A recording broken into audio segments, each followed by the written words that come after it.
Hey guys, welcome back to the channel, and today we are talking my top 50 movies.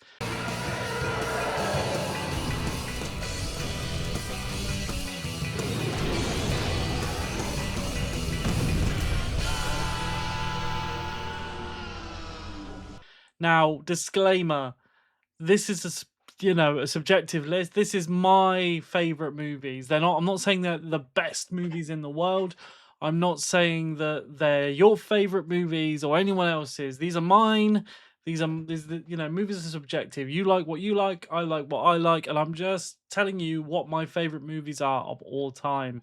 Not necessarily like the best. There'll be movies in here that are sequels of other movies that I just think are better than the others in terms of my favorite preference. But we'll go through it, and yeah, so grab some snacks, guys, because there's 50 movies to get through. I do have some honorable mentions that I'll go through now really quickly.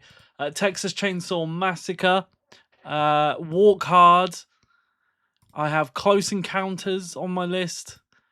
E.T., Ratatouille, and Coco. They're my honorable mentions. They just didn't make the cut. Great movies in their own way. But let's get on with it. 50 movies. Let's go. Number 50 on my list is Ghost. Now, I know this is a really weird movie to see on a favorite movie list. But Patrick Swayze, absolutely awesome in the movie. Demi Moore, great in the movie. Whoopi Goldberg.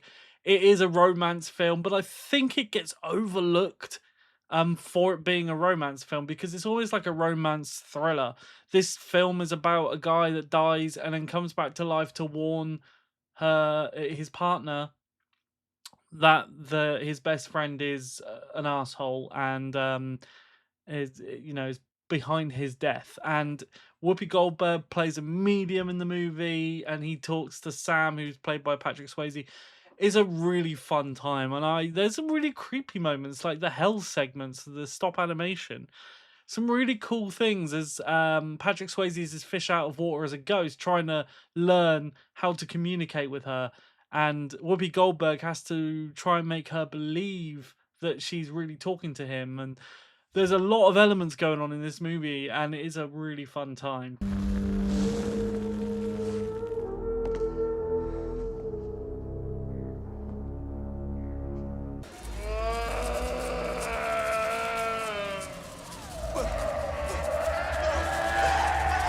49 on my list is one of the more recent ones, and that's Sinners.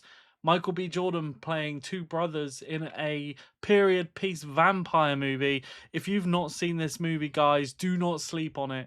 It is one of the best vampire movies to date. The cinematography is incredible, the music's amazing, and the score's fantastic. Everyone in this movie is interesting. Real character development, and it takes a while. It's a bit of a slow burn. But once you get to where you see where the movie's actually going, you're invested in the characters. You totally get what this movie was trying to do. It takes a while. You have to stick with it, but it is so good, and I love this movie now. I've seen it a couple of times already, and it's cemented its place for me as one of my favorite movies. And we'll all go together to a wild mountain time. 48 is my favorite Korean movie, and that's Train to Busan. I love this movie. I love zombie movies. There's a few zombie movies on this list, but Train to Busan is incredible. I really can't wait to see Colony, which is done by the same people, the same director.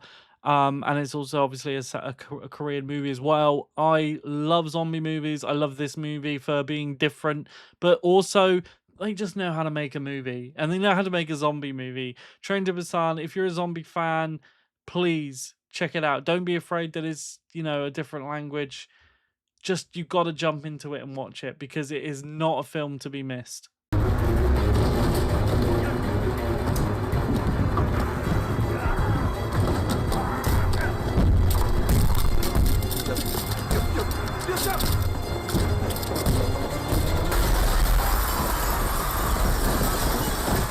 47 on my list is The Matrix. Now, it's the first movie alone, because I haven't seen the latest one, And Reloaded and Revolutions weren't that good to me. I just thought they were leaning too heavy into like the washed out color palette, you know, that green tinted color palette. It just got so over the top, and it just made the movies date really badly. But The Matrix to me is great. It's an ensemble cast.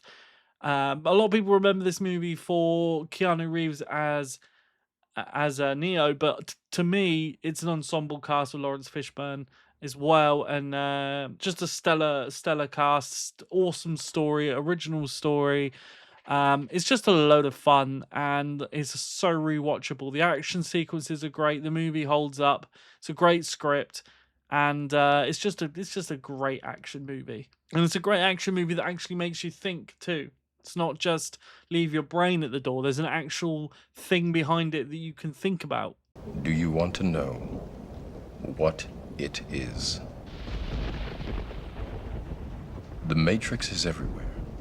It is all around us. Even now, in this very room.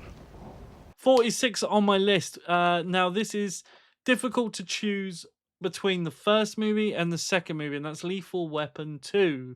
I love the first movie. The third and the fourth were a bit iffy. They had their problems, but Lethal Weapon 2 for me was the best one, and they really should have killed. They should have killed Riggs off. I think that would have made that movie even better. But it's a great film, really quotable, really cheesy score. Like, you know, it's the classic cop movie with the saxophone over the top of it. Some great action set pieces. The chemistry between Danny Glover and Mel Gibson are it's just stellar here. Just an awesome movie from start to finish, action packed. It's just when I want to watch a good cop action movie, it's Lethal Weapon 2. But Lethal Weapon 1 is really, really good. I'd suggest watching the first two at the very least. Let's ignore the TV show because I watched one episode and switched it off.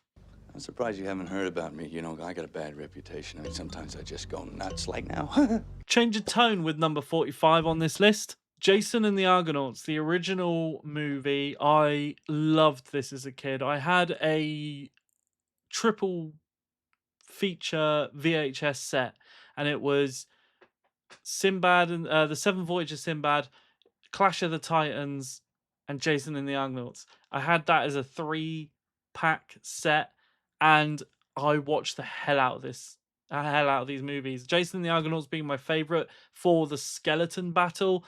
Oh my god, like just changed my world. Absolutely wouldn't have been into fantasy stuff as much if it wasn't for this movie.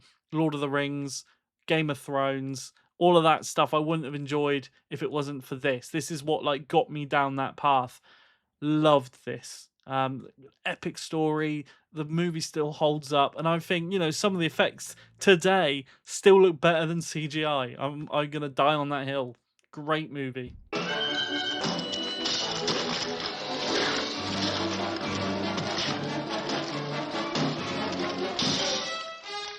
44 on my list. Again, quite a difficult pick out of two movies in the series, and this is Poltergeist 2.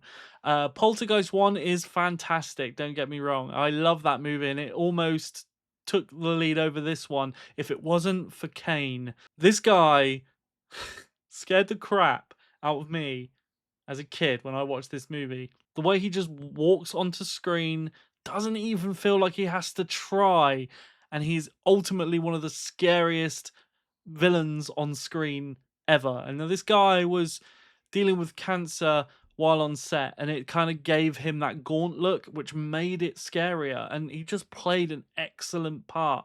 Really, really creepy. The ending does go off the rails. So does the first one. But again, I've said this on my channel before already, that supernatural horror movies have a hard time getting their endings right. So I kind of give them a pass. The rest of the movie, however, fantastic. The score, the direction, everything about the first two movies. Let's not talk about the third one or the remake. Let's just talk about this one.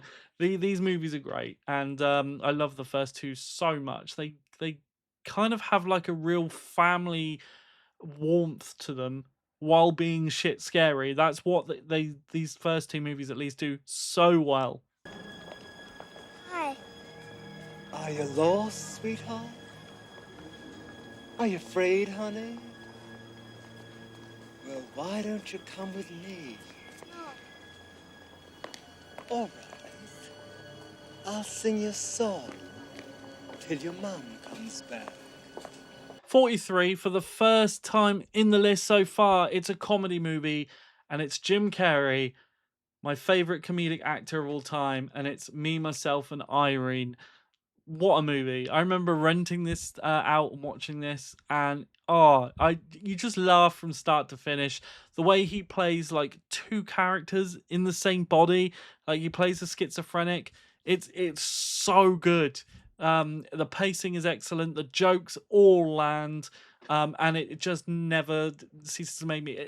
This movie should have won awards. I really do feel like he should have won Oscars for this performance. It's just something about his role in this movie that surpasses a lot of them. Like he'll be walking in this movie, and then you hear that music kick in, and you know what's about to happen. That he's about to switch to his other personality. All hell breaks loose, and then he just switches back so seamlessly, like to the point where you think there are two characters in this movie. Just incredible. I have to take a pill every 6 hours or I feel funny. No big deal.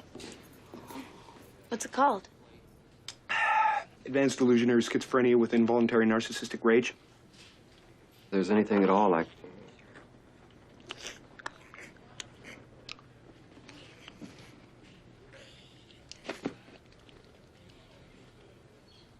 42 on the list is Predator, the original with Arnold Schwarzenegger. I absolutely love this movie and this movie in the series alone. Predator 2 has some redeeming qualities, but it's nowhere near the masterpiece that is this movie.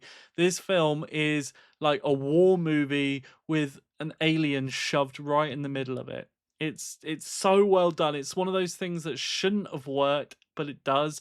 You have an all-star action cast way before Expendables did it.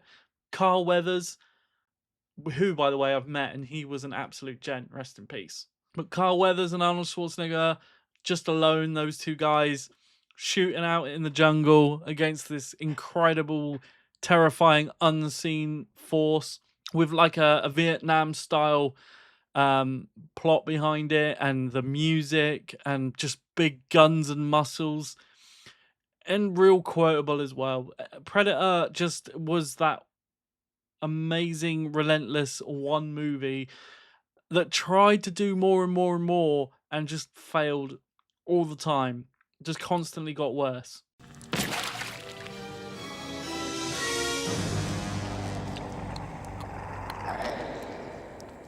One ugly motherfucker.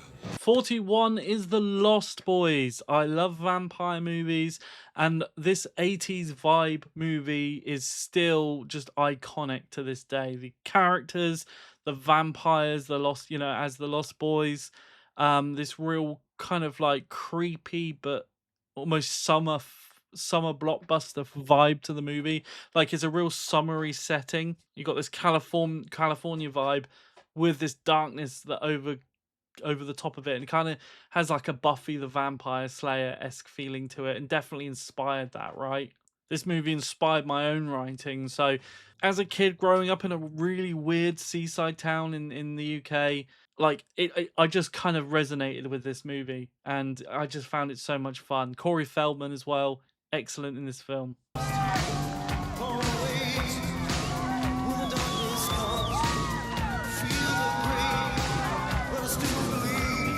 Number 40 on my list. We're down 10 already.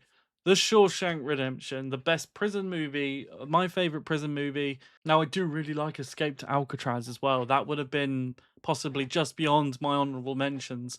But I do love this movie for its characters, for the plot, for the fact that you really root for him because he's innocent. He didn't commit any crime, and so you're rooting for him the whole time, but at the same time, he's kind of getting his own back on some of the prison guards, like very carefully. He's using his brain rather than anything else, rather than, physical strength. And it just is so good. Morgan Freeman is absolutely amazing. I just talked about this movie in the IMDb list, and I love this film so much. It's just one of those films you could always sit down and watch. If you want to keep all that money, give it to your wife. The IRS allows a one-time only gift to your spouse for up to $60,000. Bullshit. Tax-free? Tax-free. IRS can't touch 1 cent. You're that smart banker what killed his wife, aren't you? Why should I believe a smart banker like you? So I can end up in here with you? Really hard to kind of rank this list because some of these movies just sit side by side in equalness. But I'm trying my best. Let me know down in the comments so far what you think, and let's continue. 39 is Dumb and Dumber, my second entry for Jim Carrey on this list. And Dumb and Dumber, again, a fantastic performance by him, by both of them. They are so funny in this. Again, it's something they tried again with Dumb and Dumber 2. Just, nah. In fact, there was one between this and the sequel where they were recast, right? That didn't work. But Dumb and Dumber's jokes, they're just memorable, quotable. Always find them funny. They always land. The characters are great. And it's just a fun time. Like, this is what you want out of a comedy movie. Like, it is a perfect comedy movie. Like, I can't actually fault this movie. It's a very hard movie to review because there are little faults to it. Pull over! No, it's a cardigan, but thanks for noticing. Yeah! Killer boots, man! 38 is Toy Story, the original movie. Now, I do love Toy Story 2 and Toy Story 3. Didn't like the fourth one. Kind of hopeful for the new one because of the story is kind of what I wanted them to do if they were going to do the fourth one before that one came out. So I really hope that that movie's good, but Toy Story 1 was where it was at. I went to the cinema as a kid to watch this movie, and I remember just being in awe of the visual effects, the CGI, the animation. It was just all new at that point, and no one had really done this thing of toys coming to life into, well, we had Puppet Master, I guess. And I'm sure there's other films out there, but this was the big blockbuster family movie that did it for the first time, and I loved this film. The characters, you just kind of forget that you're watching toys after a long time. Like Woody and Buzz, but also Rex and Potato Head and Slinky. And then you have the human characters like Sid as well, and all the deformed toys. It's just such a great timeless movie, and I'll always love this one.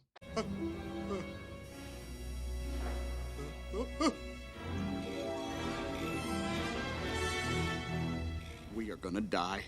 I'm out of here. 37 is American Pie. Now, out of the 4 mainline movies, not those awful other straight to home video movies they did.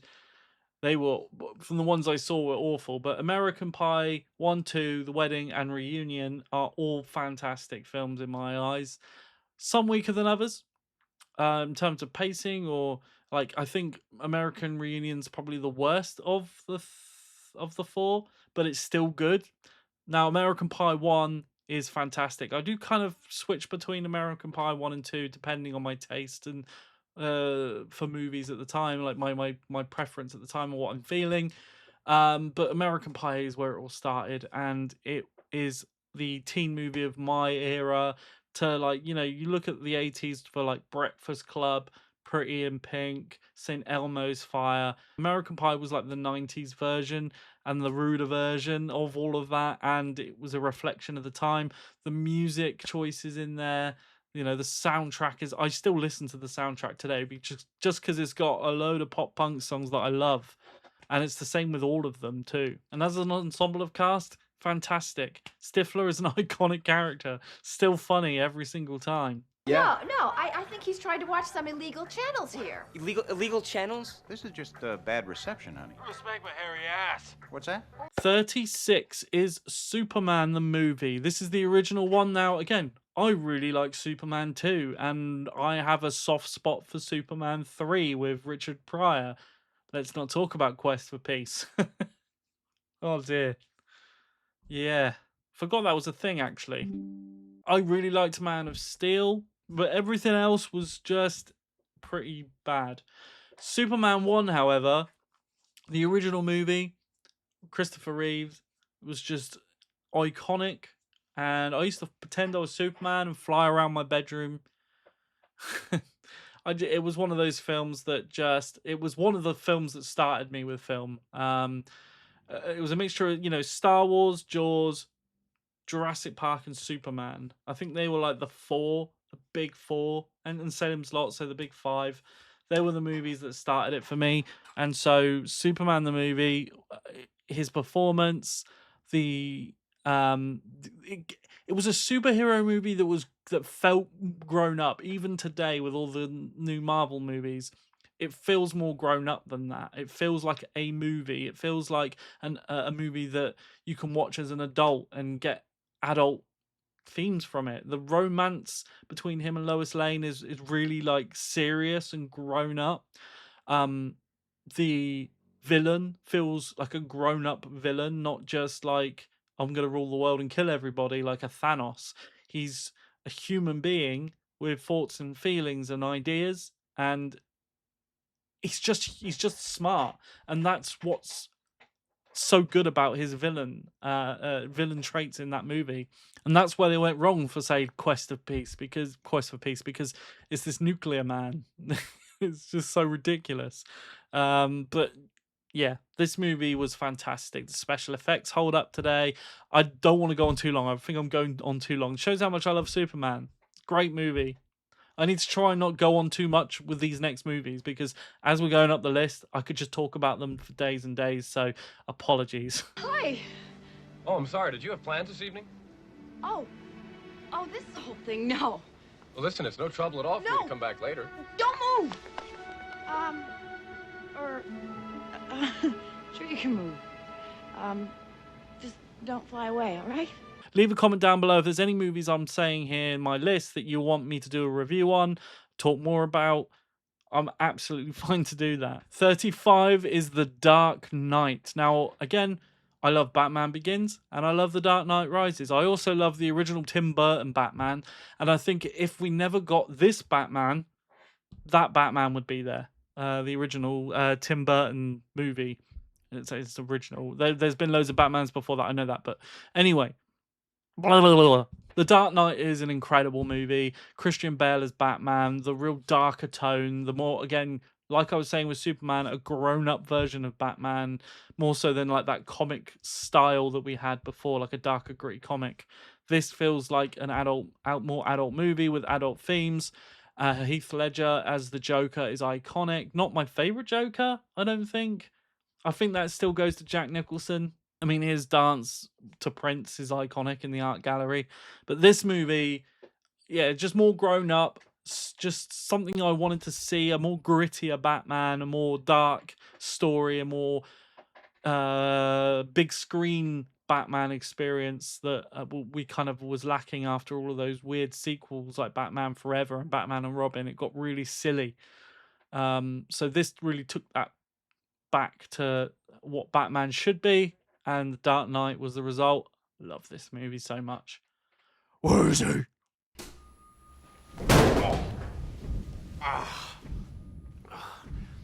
Never start with the head. The victim gets all fuzzy. He can't feel the neck.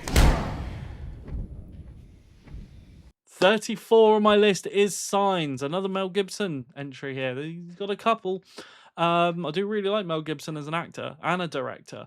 Signs is M. Night Shyamalan's best movie in my opinion. I do like some of his movies. I like The Village. I like The Visit. I really like, I think it was Trap. Was it called Trap or The Trap? It was more recent ones. But Signs is like, I was obsessed with aliens. I've always been obsessed with UFOs or UAPs, whatever you want to call them.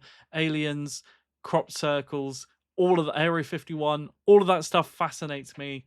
Has always fascinated me. Big fan of the X-Files. And when I saw this movie, I loved how mysterious it was, how creepy it was. The shot that everyone talks about where you're watching it on the news and you see the alien walk past.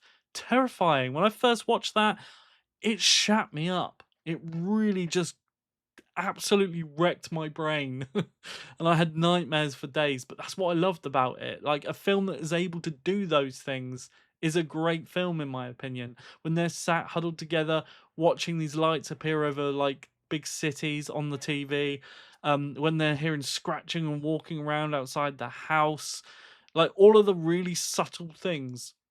The ending left to be desired, but the run up to that ending is what made it for me. And Great movie. Fun story, when I was watching this, my wife thought I was watching Scary Movie 3 because she hadn't seen Signs. So then she started understanding what the references were.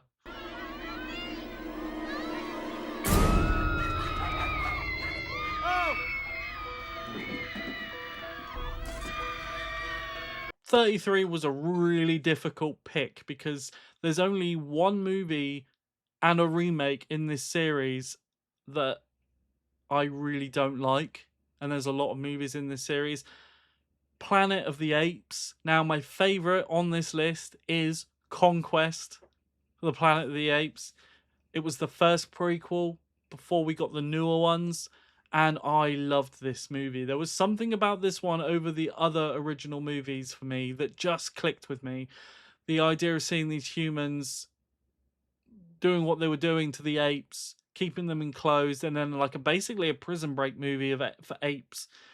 Going back to my love of prison break movies and things like that. So it was this real like revolution revolutionary themed movie about apes escaping, and when the apes talk, when the ape finally gets up and talks at the end and gives this huge monologue, it's just such a great movie. It's so different, very much what Escape did. Escape was so weird and wacky, and time traveling apes and them explaining where they'd come from. Such a weird film, but I loved it.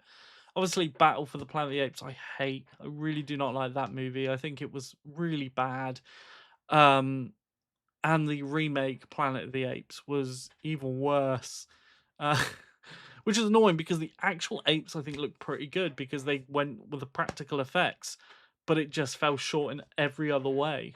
Now, Rise, Dawn, War, and Kingdom are great movies too, and I really enjoy all of the newer ones we had.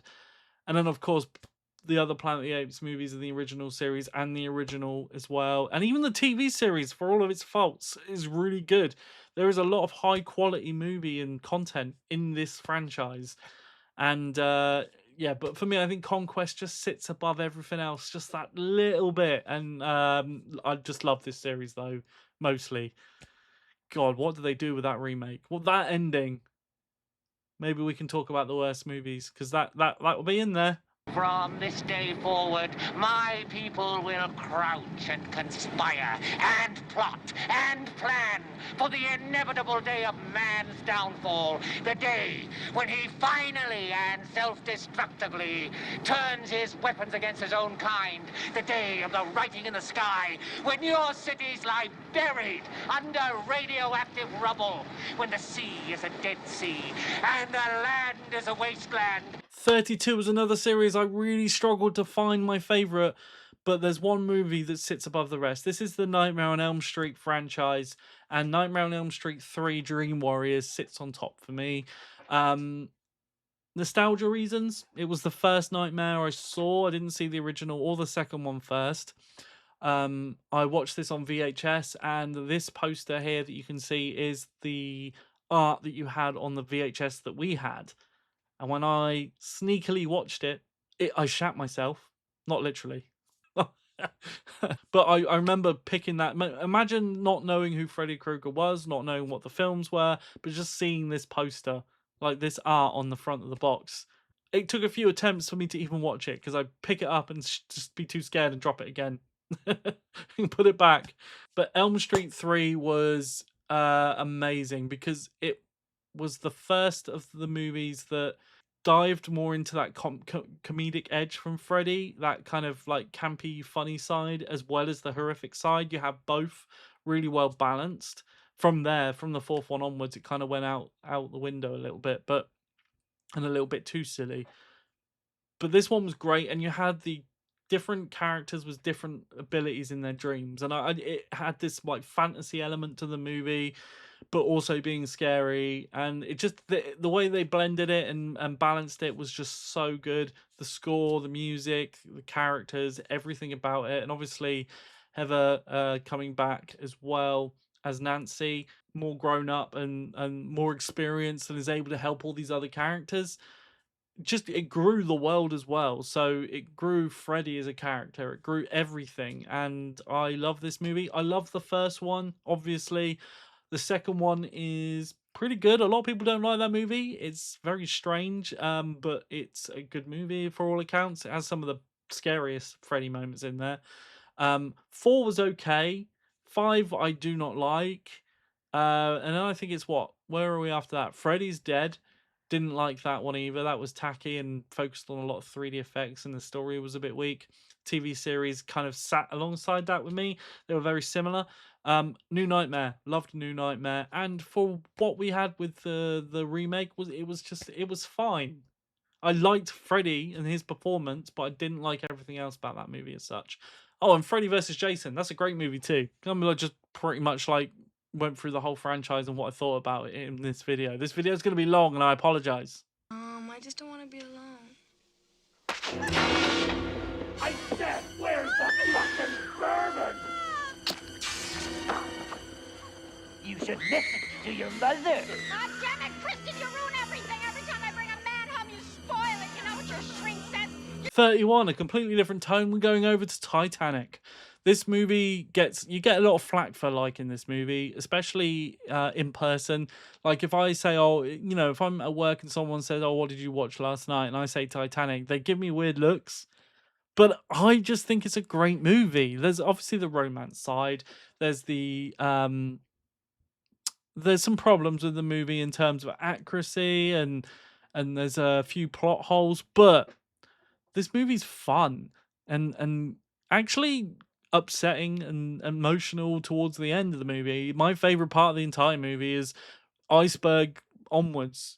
You know, it's the disaster side of the movie that interests me the most, because that's when all the special effects comes into play. Really, watching the ship go down, and you know, all the water effects they use, all the miniatures and the miniature sets, and all of that kind of stuff. The direction, the cinematography is fantastic. The score is amazing. Performances are good. I don't quite understand why people have this reaction to Titanic in the way that they do, like it's an overrated movie. Maybe people just haven't watched it for a long time. Are you one of those people? Let me know.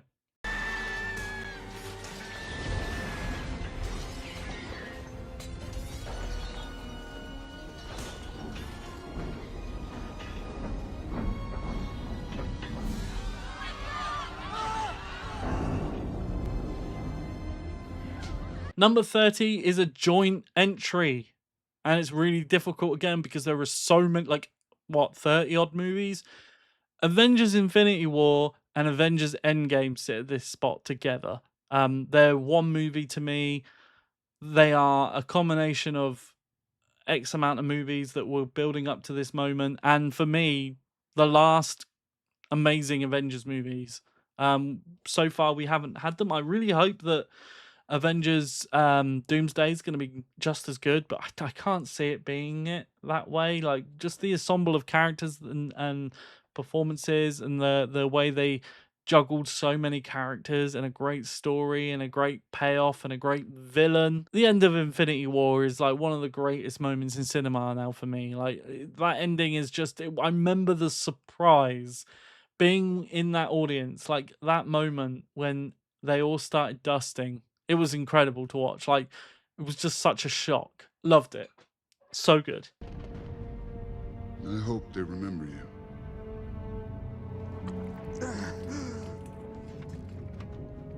29, the first movie of the Cornetto trilogy and the best one, Shaun of the Dead.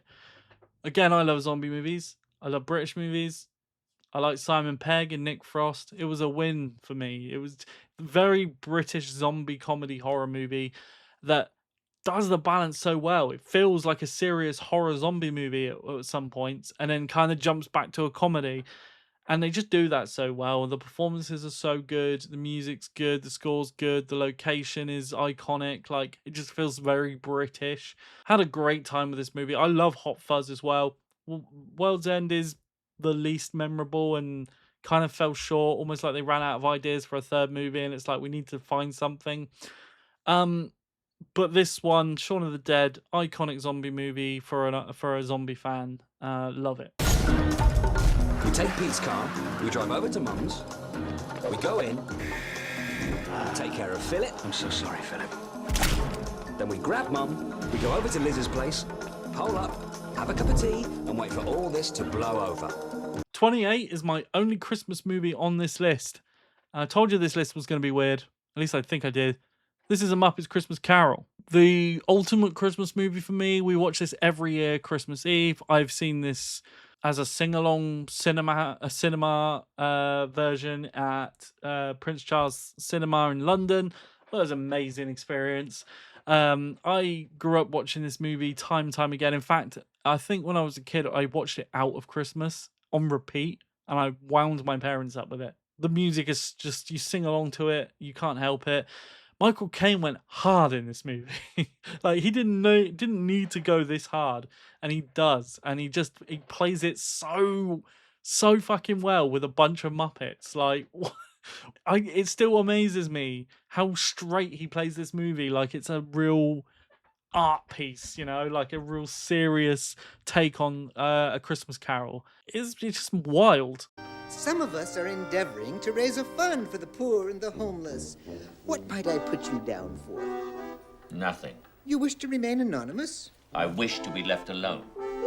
We're jumping in tone again with 27. It's The Exorcist, probably the scariest movie ever made. I think you kind of find it scarier as you get older and you sort of start thinking about the meaning of life and like why we're all here, and like you start thinking about religion and like where your place is with religion. And then when you start understanding what this story is, it's absolutely horrifically terrifying. On the surface, it's, you know, I think a lot of people now watch it and they think, oh yeah, it's, you know, it's just a horror movie. I've even spoken to some people that say it's boring, and I'm like, people are conditioned to watch movies with jump scares and for some reason find it scary. And like, people like this generation, they'll watch The Conjuring and find it the scariest thing, and like find The Exorcist boring. It's almost like people don't understand the subject matter in this film. You need to watch this film in the dark on your own with a pair of decent headphones, and I promise you, you will have a completely different experience. I've never witnessed a film in my life where you'll watch it, and I swear to God, the room gets colder. Every time I watch this movie, I can see my breath too. Whether it's a psychological thing, but this film has a psychological and almost physical effect in the room when you watch it. It touches on things that it probably shouldn't have, and it's a famous story with that. Also, read the novel. I've got it there. Oh my God. So good. But I actually think I prefer the film, which is wild.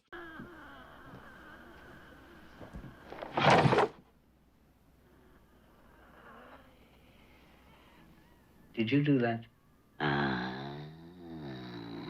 26, Mel Gibson again.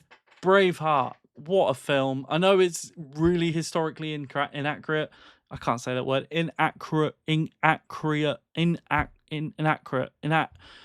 Yeah, you know what I mean. I can't fucking say that word. Braveheart is fantastic. Mel Gibson's performance I can't talk now. Mel Gibson's performance in this movie is fantastic. The epic scale of the battles, the cinematography, the dialogue, everything about it is so good, and it's gory as well. I just love it. I don't know what it is, especially about this film, because you don't find it in a lot of people's top movies lists for some reason. It just connects with me. I'm a big fan of history, and I know, again, it's that word that I can't say, inaccurate.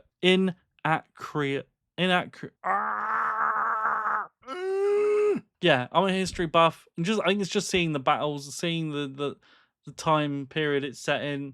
It's just fun. Would you be willing to trade all the days from this day to that for one chance, just one chance, to come back here and tell our enemies that they may take our lives, but they'll never take our freedom? 25, we have another zombie movie, and it's Night of the Living Dead. I could have said Dawn of the Dead. I could have said Day of the Dead, the original ones, the George A. Romero ones. What a director. What an incredible movie Night of the Living Dead is. It is still creepy. The zombies are more mysterious but classic. They're slow. This movie got me really into zombies. I mean, I think I saw Dawn of the Dead and Day of the Dead first, but Night of the Living Dead, when I saw that movie, that's when I really got interested in zombie movies. That's what really piqued my interest. I remember I bought the anniversary edition. I think it was, in fact, this was my first DVD that I owned. It was the anniversary edition where they had the extra footage on the front. A lot of people have criticized that, but I really liked it. I think it just adds a little bit of extra spiciness to the film, I guess. I don't know why I chose that word, but I love Night of the Living Dead. Great performances, really creepy, awesome soundtrack. And you can now watch this film for completely free because it's now part of public domain. It's a really old movie. And I think it's the oldest movie on this list. Yes, it is. It's the oldest movie on this list. They're coming to get you, Barbara. Stop it! You're ignorant. They're coming for you, Barbara. Stop it! You're acting like a child. They're coming for you. Look, there comes one of them now. 24 is Harry Potter and the Philosopher's Stone. Not the Sorcerer's Stone, you Americans. It's the Philosopher's Stone. I had a hard time picking my favorite out of these two because they are all one big, amazing story. I love Chamber of Secrets. Prisoner of Azkaban is fantastic. All the others are great. And I'm really looking forward to the TV series too. I'm actually really hyped for that. But this one, I think, for nostalgia reasons, for the fact that I remember seeing this in the cinema and had an amazing time watching the first movie, seeing it all for the first time, and bringing the book to life for the first time. It was incredible. And Philosopher's Stone is a great movie from start to finish. It feels like the lightest of all of the movies. It feels the more adventurous and wondrous and brightest and more colourful. Obviously, it kind of got darker as it went on. But for me, I don't know, something felt very easy going with this one, and a little bit more magical and mystical. And obviously, it's more of an origin story for Harry. So, love this movie, love this series. Guardian Leviosa. Stop. You're going to take someone's eye out. Besides, you're saying it wrong. It's Leviosa, not Leviosa. 23, V for Vendetta. This is an awesome movie, man. This is like, I love the story. It is a vigilante movie. It's very close to Batman. But you have what I consider to be Natalie Portman's best performance. I love the dystopian side of it, and really relevant in terms of where this country could possibly go at times. It feels like it's a foretelling, but the action sequences, the story, the characters, everything about it is just so good. Voila! In view, a humble vaudevillian veteran, cast vicariously as both victim and villain by the vicissitudes of fate. This visage, no mere veneer of vanity, is a vestige of the vox populi, now vacant, vanished. However, this valorous visitation of a bygone vexation stands vivified, and has vowed to vanquish these venal and virulent vermin, vanguarding vice and vouchsafing the violently vicious and voracious violation of volition. 22 was my favorite biopic, music biopic. That has changed. But this is Walk the Line. I'm big fan of Johnny Cash from this movie. It's almost like, because of this movie being so good, it almost let me give Johnny Cash a chance musically, because I've never really been into country and western as much. And I was fully aware of Johnny Cash's more rock and roll stuff, and I was into that, but it got me deeper into Johnny Cash's music and like his last album, and the movie's so well done. Some fantastic performances. I think Joaquin Phoenix is great as Johnny Cash, so convincing. They got a few things wrong in terms of other people in the movie. Like, I thought Elvis's portrayal in this movie was terrible. Definitely seen worse, but it was pretty bad. I loved what Walk Hard did, hence my honorable mentions of really ripping into this movie with the wrong kid died. The wrong kid died. Wrong kid died, god damn it. Wrong kid died. The wrong kid died.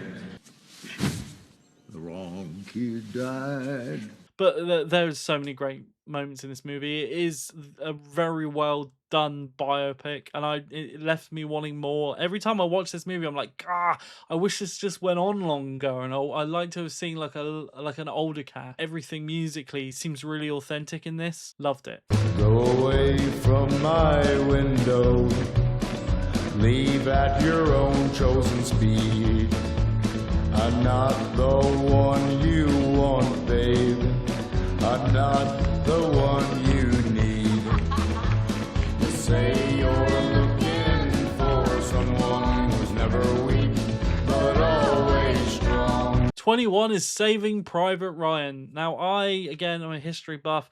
World War II is a big kind of period for me that interests me. I remember in year 6 in school being taught about World War II, and ever since I've just been really gravitated to watching as many documentaries as I can. And I know this isn't accurate and it's not technically a true story, but I like this movie for its depiction of D-Day, its grandness. We'd never seen a World War II movie quite on this scale. The action sequences in the movie, the performances, Tom Hanks, but the ensemble as well. Great moving movie. I loved how the movie begins and how it transitions into D-Day as well.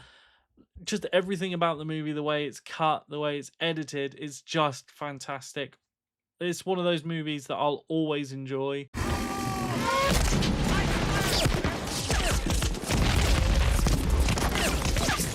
And 20 is The Pianist.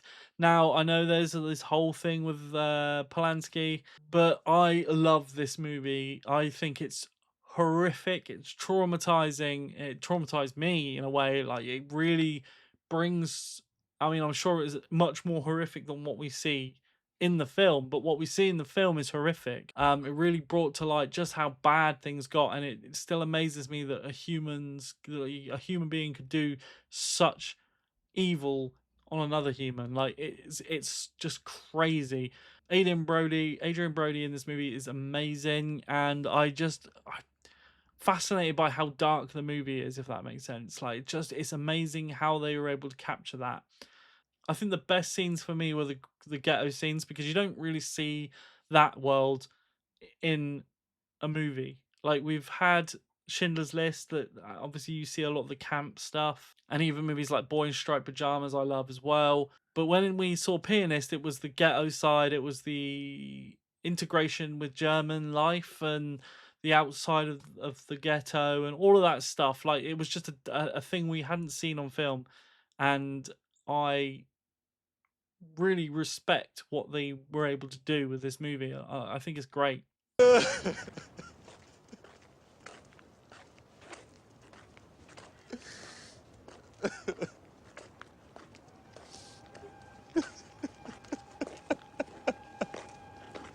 Okay, let's change the tone a little bit here with a series that I love from start to finish, pretty much. Um, but that's Rocky. And my favorite movie in this series does fly between two movies, so they are neck and neck together in this slot.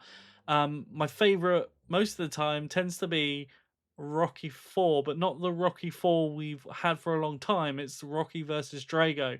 I think that new cut that Stallone was able to put out made the film dramatically better. It cut out loads of unnecessary crap, including the robot, the dancing, singing robot that just kind of like, yeah, a bit strange. But it made it more like a Rocky movie, and the cut and the editing was just so much better. Some new sequences in there that we hadn't seen before. A better sound mix within the fight. Made it more brutal as well. It was just so good, because I think the original Rocky 4 was a bit too clean cut. It was a bit too glamorous. And it's especially what I thought of Rocky 3. Rocky 3 was like this really glamorous movie compared to the other ones, in my opinion, but had some really important story elements. I love all of the Rocky movies, and I like Creed as well, the first Creed at least. I think the second one was really forgetful. And I hadn't even seen the third one because Stallone was kind of kicked out of the way. I'm really looking forward to seeing I Am Rocky. I think it's I Play Rocky or I Am Rocky.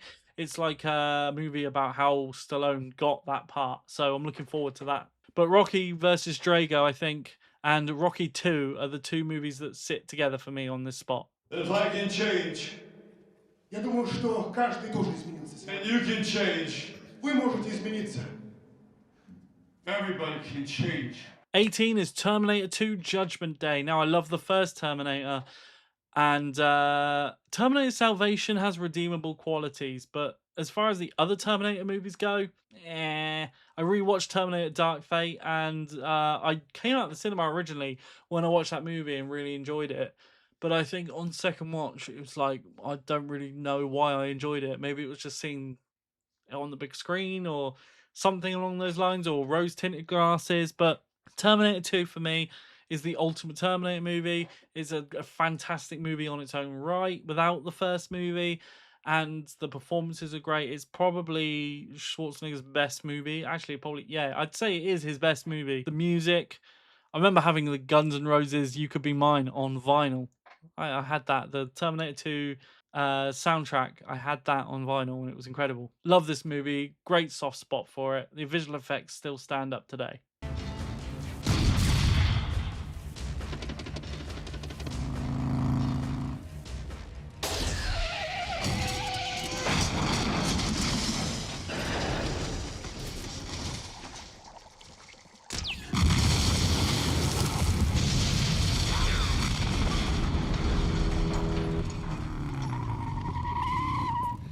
17 on my list is Scream, the original one, not the other movie titled Scream.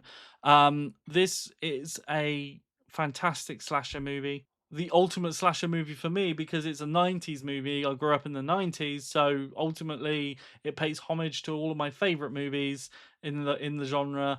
And it had some great kind of like, it was like if American Pie had a serial killer, right? Ghostface is just, I don't know what it was about Ghostface when I first saw that. I had to have that mask and that costume, and it's been one of my favorite and most simple horror icons in terms of visual looks. The Ghostface mask is so simple but so effective.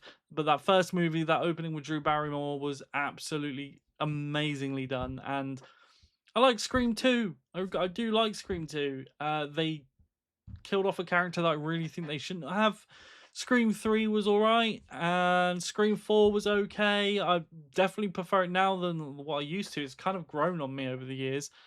But that's, I think, because the other movies following that are dog shit. So, I mean, Scream 7 is like the worst movie of the year almost so far for me.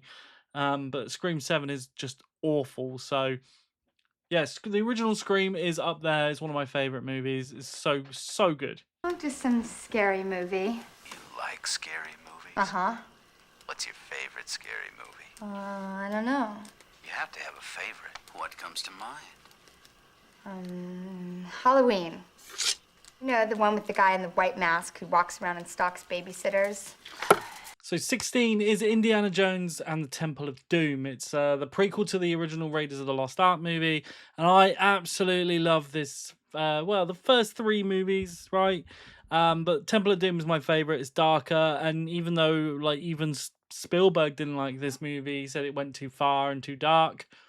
I love this movie. It's like slight, weird, cult-esque feel to the movie with the villains in it, and you know, you got a guy that pulls the guy's heart out, right? So this movie's epic and dark and crazy adventure. I don't know, this one I like the most out of all of them, but there's one thing I didn't like, and that's her screaming every 5 minutes. Like, I got a bit annoying, but I can deal with it because the movie's so good. Dial of Destiny, though, that is a pile of shit. All around. Prepare to meet Kali in hell. Oh! Put out a blade! No!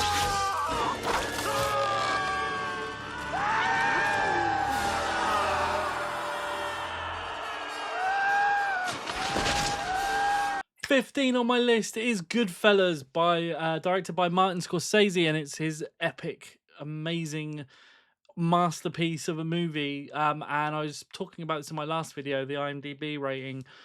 Goodfellas is incredible, and people forget it's a biopic. It is just so well executed with amazing characters. It is a character piece, but I think what I prefer with this movie over films like The Godfather is how gritty, dark, and violent it is.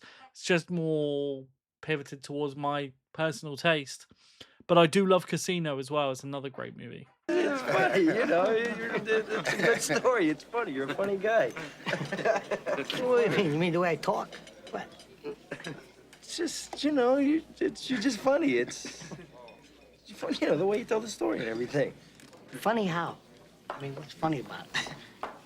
Tommy, no, you got it all wrong. Oh, Anthony. He's a big boy. He knows what he said. What'd you say? You're right. Funny how? What? Just, you know, you're funny. You mean, well, let me understand this, because you know, maybe it's me, I'm a little up, maybe. But I'm funny how? I mean, funny like I'm a clown, I amuse you? 14 is a tie for 3 movies, and it's the Lord of the Rings trilogy. Like, I can't pick one. I just can't. I just can't do it.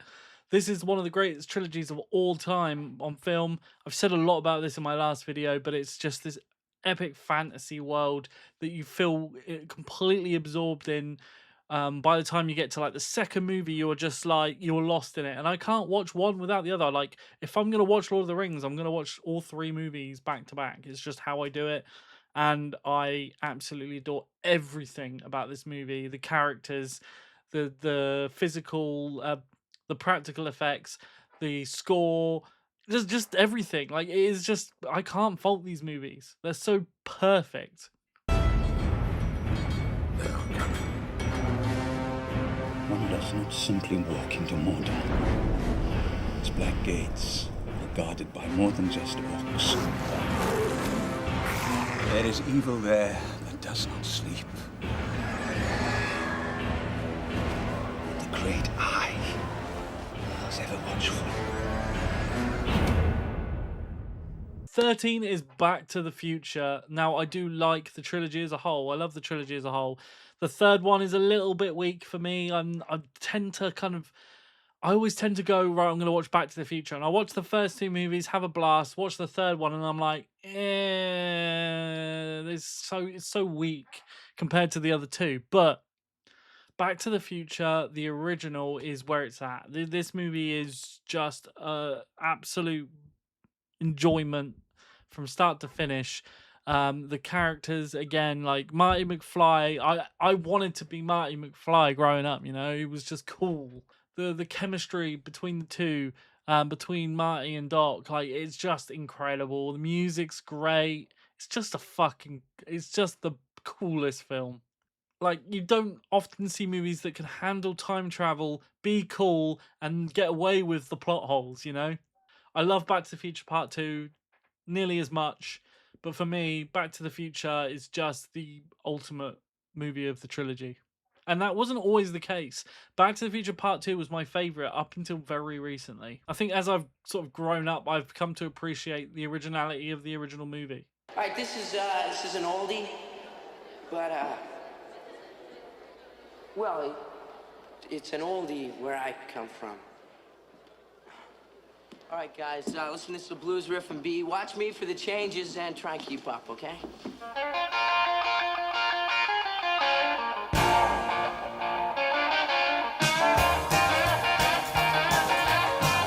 12 is The Blair Witch Project, the ultimate found footage movie that people give way too much hate on this movie. It's like people now just don't understand what this movie was when it first came out. This is one of the first movies I rented. In fact, one of the first horror movies I rented from Blockbuster. I remember watching this thinking that the movie was real because that's what people were telling you. That's what the media was. Media was like, this movie is about a bunch of people that went missing in the woods and they died, and now we have their tapes and the police have released it. Like, that is how the marketing was. The movie posters were missing posters. They had a website with a timeline. They made a fake documentary about, like, interviewing the family members about how much they missed them and, like, talking about them as though they died, and like all of that stuff. Like, it was masterful. Like, you could never recreate that in this time. Like, with social media and everything like this, this movie wouldn't exist. And for people to say it's not scary is mad. Like, you don't see anything, and that's what makes it scary. It's what you think you could see. It's when you're watching these characters interact and they're scared and they're screaming and running for their lives, and you're trying to look past that. You're trying to look in the background to see what you can't see, and you always think like, what if they captured, what if something's on there that you never saw? It's what's in the tree line beyond our characters as they're just talking during the day or walking around, and it was truly terrifying. It's still scary because I like to put myself in the situation, and make this movie makes me feel the same way I did when I first watched it, and that it feels real. And I try to not think too much about the fact that it isn't real, because it makes the movie more interesting. If you go in thinking this movie is real, you're gonna have a better time. It's almost like a piece of movie history in that time, and like it's like frozen in time. It's like you go and watch this movie, and you're back to that point. It's like time travel itself. They're all over the place. Holy shit. Come up here quick! I need to use the CP! Yo, there's all sorts of shit up here, man. This is fucking crazy shit. Please, I gotta get this on 16. Take the fucking camera. Okay.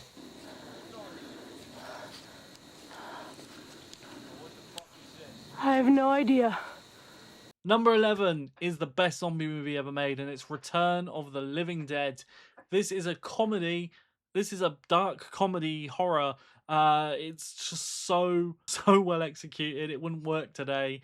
Like it really is a product of its time, and I feel like it's become a cult movie. Like it's got its own following over the years. Like a particularly successful movie. It's not a movie that's talked about amongst massive film buffs, but in my own world, like Return of the Living Dead is just, it's creepy, it's funny, it's silly, it's bright and colorful, and the zombies are awesome.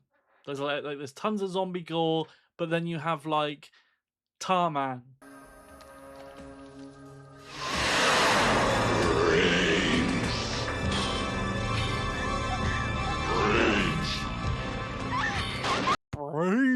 Scene where the zombies are calling for more paramedics over the radio. It's just genius. And there's no happy ending. Place gets blown up, nuked, and that's that. It's just it's amazing. The weird naked zombie at the beginning that was frozen, and they like cut him up into pieces, and the pieces are still wriggling. Like, there's something creepy about it, but it was funny. The second one was all right. It was okay, and then it just went downhill from there. I know we're getting a new one apparently this year. Not much marketing for it, but I just don't. You know, this movie is a product of its time, and it can't really be replicated. It wouldn't work now.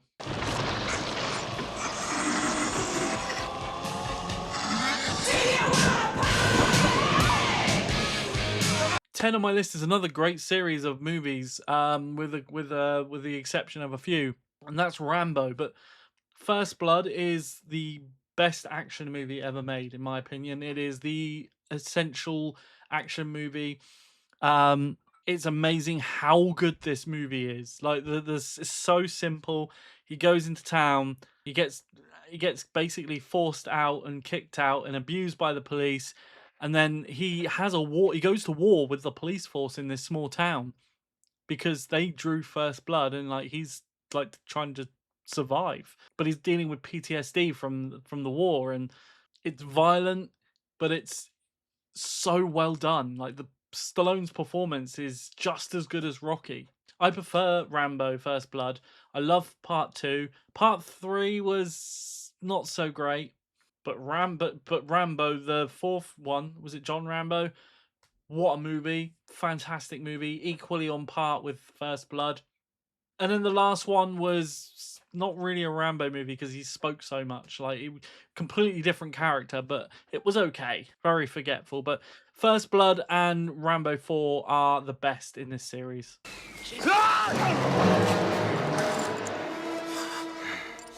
I could have killed them all. I could have killed you. In town, you're the law. Out here, it's me. Don't push it. Don't push it, I'll give you a war you won't believe. 9 is Alien. Absolutely, again, a staple for my childhood. One of the first sets of movies that I Because the thing is, my dad really influenced my taste in movies, like Rambo, Rocky, Salem's Lot, and like Hammer Horror, Indiana Jones, even Star Wars. Like he influenced a lot of my film taste. But I feel like Alien was the first series of movies that was my own taste. I know he really likes the first movie, but further than that, not really. And I love Aliens for a different reason. It's an action movie rather than like the horror side of things. I love Alien 3 as much as people don't like it, especially the assembly cut. I love that movie. Alien Resurrection is trash, and pretty much everything after that is trash. Alien Earth is kind of revitalized my interest in this in the franchise and the IP, but Alien is where it's at. It's the original movie, terrifying, like haunted house in space. The best work Ridley Scott's ever done, in my opinion. Sigourney Weaver and that alien design by Geiger is just insane. It's terrifying. The idea of being stuck in this ship and you've got no weapons. It's the ultimate horror movie. It's the ultimate sci-fi movie. It's just so good. Move! Get out of there! Don't you move! Dad! Move, Dad! Move, Dad! Get out! Oh, no, not that way! The other way, God! Number 8 is Halloween. I love this original movie. It should have only ever been one movie. This is like the ultimate slasher movie as well, up there with like Scream for me. The idea that he is supernatural, but it doesn't tell you he's supernatural. He's just the shadow. The shape is what he was actually known as, and that he can just be anywhere in the dark. That's the idea of it. And just this no motive. Like there's no reason why he's doing what he's doing. It makes it scarier for me. Like later on, he became, became Laurie Strode's brother, and then there was this whole motive, and then they really dove into his character, and it got silly. But the original movie, it was just like this guy has escaped, killed his sister years ago, escaped this hospital, and now he's just killing people, and that was it. Great movie for Halloween with a great simple score. John Carpenter is just stunningly directing this movie, and we have Donald Pleasance, who just brings a certain class to the movie. The fact that Peter Cushing was actually considered for the role of Dr. Loomis would have been absolutely amazing. I think that movie would have been even better. No disrespect to Donald Pleasance, but Peter Cushing in that role, whew.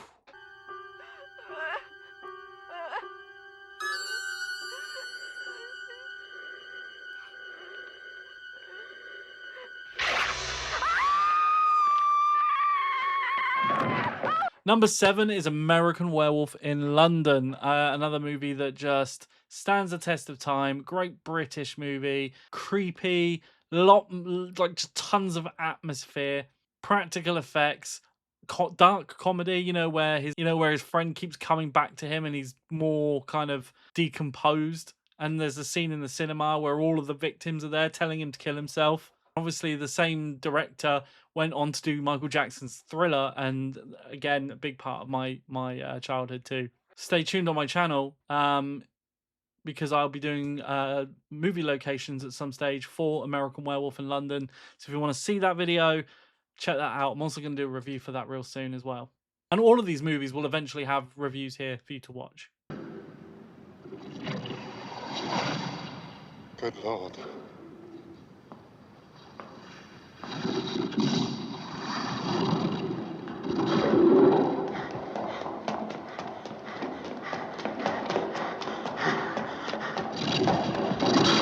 Number 6 for me is Salem's Lot, the original TV movie with David Soul. This movie still scares me to this day. One of the scariest experiences I've had as a kid. Vampires coming to your window in the middle of the night amongst all the smoke. That's what I love. It just looks so classic. And it's just a perfect vampire movie. It makes vampires scary. Like, there aren't many movies that make vampires scary. You have the Hammer movies, which are just kind of like campy fun. Then you have the real darker Hollywood stuff that just tries too hard. Salem's Lot for me makes vampires scary. That whole final act where he's putting a stake through Barlow's chest, and watching the sun go down, and then the scene where Barlow comes through the window and kills the boy's parents. What a film, steeped in so much atmosphere and so much going on in it that just makes you feel uncomfortable throughout the entire movie. And the vampires feel present when they're not on screen. It's like this lurking, looming threat that you're always thinking about. Throw away the cross. Face the master. Faith against faith.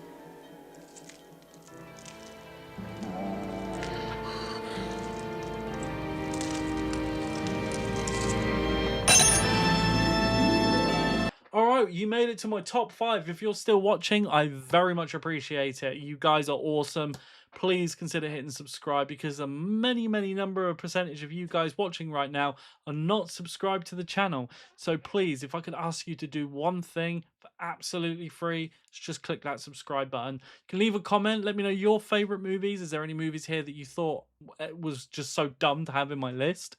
Do you think that I am just silly for having these movies on my list? Do you think I'm just ridiculous for having these movies in my list? Or do you agree with me? Let me know, and let's go with number 5. Now, this will trigger a few people, especially big Ghostbusters fans, because my favorite movie would be Ghostbusters 2. Yes, the sequel that a lot of people, including the cast and everything, say was a mistake. Ghostbusters 2 is quite corny, but I love it.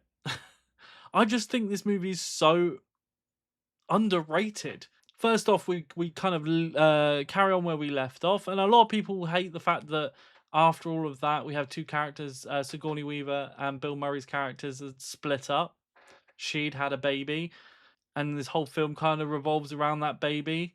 So, like, I kind of understand people's reservations about it, but it's everything else. It's like Janusz in this movie is hilarious. We have a villain that is present throughout most of the movie, unlike the first movie, where a lot of things were slowly unraveling, and then you get like kind of kind of get that resolved as you go through, and you don't really see the villain all that much in that movie. You look at the screen time of the villain in the movie, the big villain, and it's not all that much.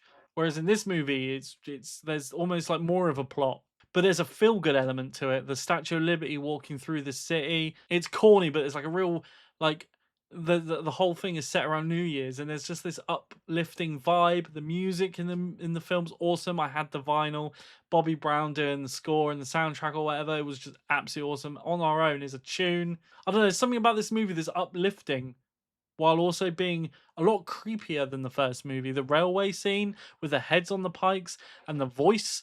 Hello?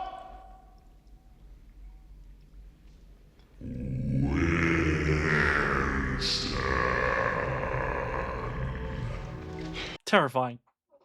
Scared me a lot. The ghost train. Terrifying. The fucking pram scene where the ghost flies over and has red glowing eyes and laughs and snatches Oscar. Scary. Some of the like that's more scary than most horror movies that I've seen.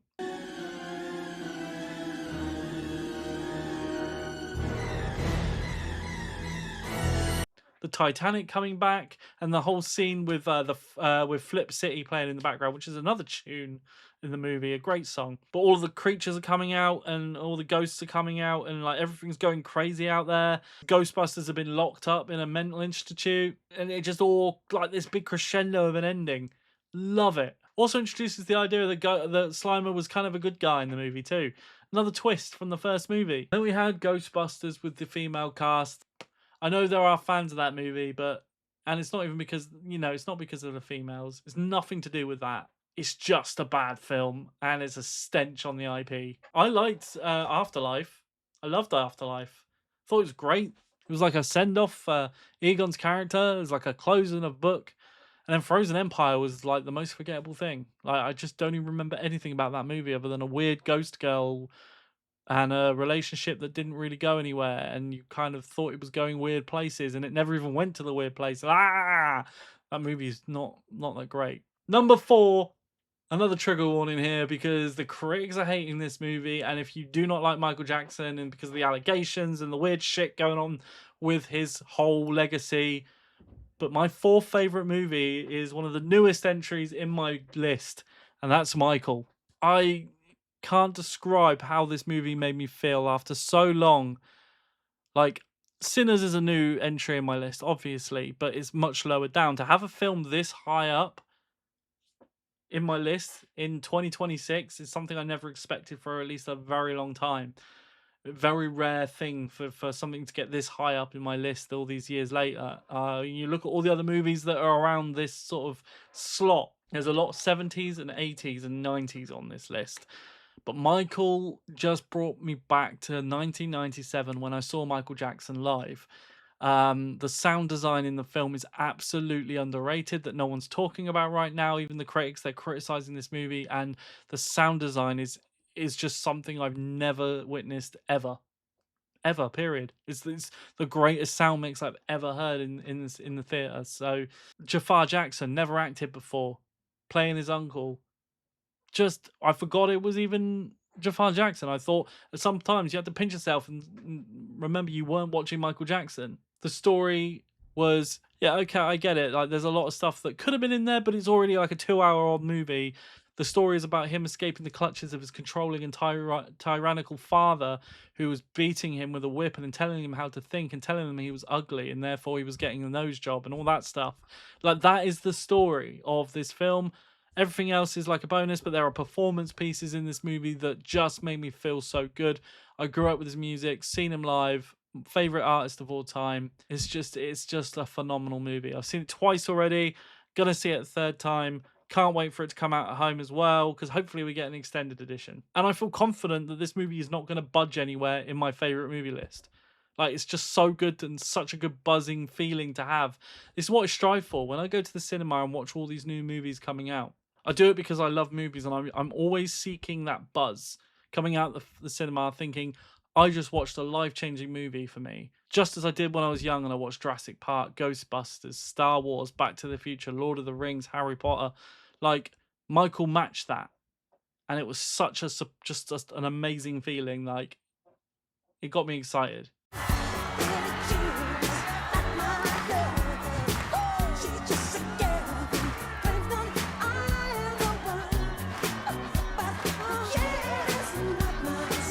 Number 3 on my list is Jurassic Park, the original. This movie, what can I say? It's the first movie I remember seeing in the cinema, only slightly. Like, I remember certain scenes, but I do remember seeing the dinosaur for the first time. And, well, I called it a long neck. I'm sure other people called it a long neck. I don't know why it was called that, but I know why it was called it, but like I don't know where that name came from, whether it was just me. Did you call it a long neck? I called it a long neck, and I still call it a long neck. It's easier. I'm just going on long neck, long neck, long neck, long neck, long neck, all up there. But the practical effects again, Steven Spielberg's masterpiece. The characters, the performances, the music. Like you can't deny, even if you don't like the movie, or don't really think much about it, the Jurassic Park theme is an incredible piece of music. The puppetry was just incredible, and it looks better than the recent Jurassic World movies because they are physically there. It has standed the test of time. No one ever saw anything like this when it came out, and it was just so good. I love The Lost World. I do. I really like that movie. I think it has some elements to it that are really bad, like the gymnastics scene, but everything else is great. Jurassic Park 3, in retrospect, is much better now because we've had some worse movies. Jurassic World was good. It was a popcorn theme park ride. That movie was like a theme park ride in the cinema. You enjoy it, and then when it's over, that's that. You don't really think much more about it. Fallen Kingdom had some moments, but most of it was pretty bad. Dominion was fucking terrible. And then the new one is as far away as what's it called? I can't even remember what it's called. I don't really care. It doesn't even feel like Jurassic Park anymore.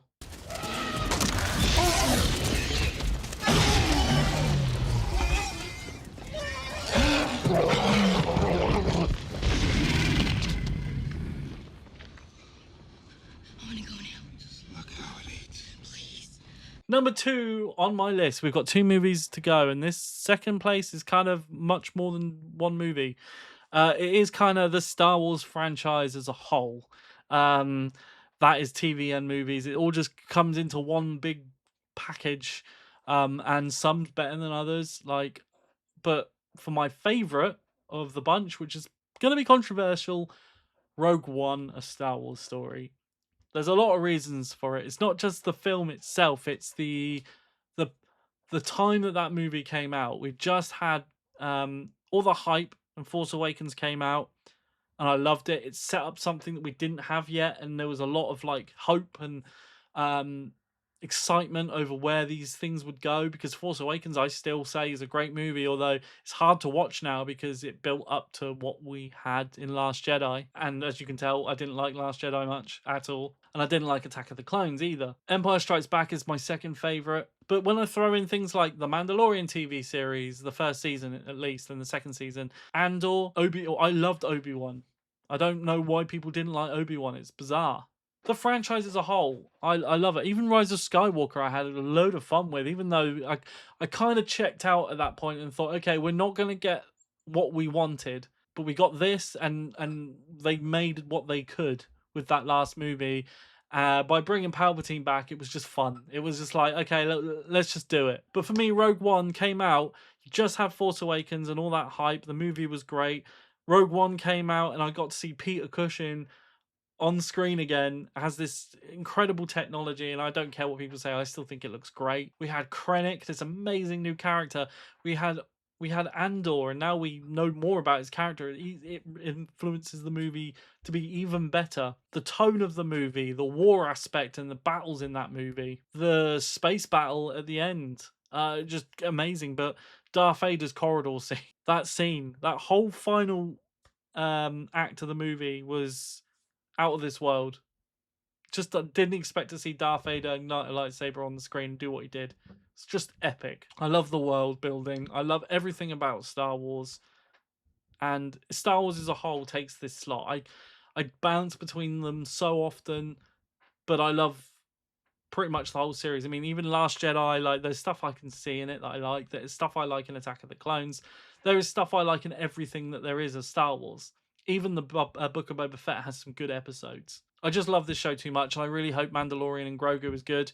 I think it'll be good. I think it'll be fine. I'm not expecting anything special. God, am I going to look back at this and cringe because it was really bad? Hopefully, I will look back and go, Aaron, it was good. Unfortunate about the security breach on Jeddah, Director Krennic.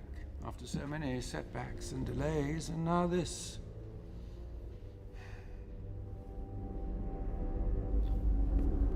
We've heard word of rumors circulating through the city. Apparently, you've lost a rather talkative cargo pilot. Final movie, and I'm not going to go into too much because I want to make an entire video based on this number one movie. If you know me personally, or if you know me from this channel, you know what this movie is going to be. It's Jaws. Jaws is my favorite movie of all time. And I could go on about it forever. I really, really, really could. And that's why I'm going to make a video about it. I'm going to make a video which is going to be why Jaws is my favorite movie of all time. Why Jaws is the best movie of all time. It's the greatest movie. I don't care what you say. I do care what you say, but Jaws is good, okay? It's not just about the shark. It's about the characters. It's the story. It's the character development. It's the fact that if you took the shark away, it'd be a great fishing movie. It really would. Like, can you imagine these three characters just going on a boat fishing trip and having the experience that they do, but on a different kind of level and more of like a coming of age thing? It would work. The movie has funny elements. The movie has dramatic moments, heartwarming moments, scary moments. The cinematography, the music, the fact that the shark still looks fucking amazing and looks way better than any of the CGI shit that we have today. People judge me for judging other shark movies against this, like films like Thrash, but Jaws is a creature feature blockbuster that shouldn't have worked, and it did. Every shark movie that they release should really try and be that, get to that level. Like, why anyone with a large amount of cash that wants to make a movie doesn't want to make something as good as Jaws just blows my mind. And there's a reason why this movie has not been remade. And hey, I'll die on this hill and say Jaws 2 is a great slasher movie. It's fun, but for different reasons than the first one. Jaws 3 had a great idea, but wasn't executed perfectly. But Jaws the Revenge is fucking... Jaws 4 is like one of the worst movies ever made, which is quite weird. It's like such a difference between Jaws 1 and Jaws 4. It's actually crazy. But Jaws is a perfect movie. I've seen it in 2D, 3D, 4DX with an orchestra, drive-through theater thing, like a drive-in theater. I've seen it there as well. I've seen it in so many different aspects and different versions. I had the VHS, the original, the widescreen, the 25th not the 25th anniversary. It would have been like the 15th anniversary, I guess, something like that. But there were different anniversary editions with new footage or remastered versions and remastered widescreen special editions. Because in the 90s, they love to do that. They just constantly re-release the same movies in different ways. And then on DVD and Blu-ray and 4K. I will never stop watching this movie in every single way that I possibly can. Jaws the Ride, I'm so gutted they closed that in Orlando. I got to experience it though in 2008, and it was like just an incredible experience for me. I'm obsessed with Jaws. Japanese submarine slammed 2 torpedoes into our side, Chief. He was coming back from the island of Tinian to Leyte, just delivered the bomb, the Hiroshima bomb. 1,100 men went into the water. Vessel went down in 12 minutes. Didn't see the first shark for about half an hour. Tiger, 13-footer. You know how you know that when you're in the water, Chief? You tell by looking from the dorsal to the tail. I can go slow ahead. Come on down and chum some of this shit. But there we have it, guys. My top 50 movies. I'm glad you're sticking around if you're still watching. I'm sorry if it was really, really long, but you got through it. We got through it. I hope you enjoyed this. Leave me your list in the comments, or hey, link me your video. If you've done a video like this of your favorite movies, I want to watch that. If you want to see more about a particular movie I mentioned here, if you want to know more movies, if you want to know like my worst ones, or maybe you want like a list of movies of a certain genre or an actor or a director, let me know. But with that being said, I think I've taken up enough of your time now. So I'll see you real soon with the next one. Take care of yourselves.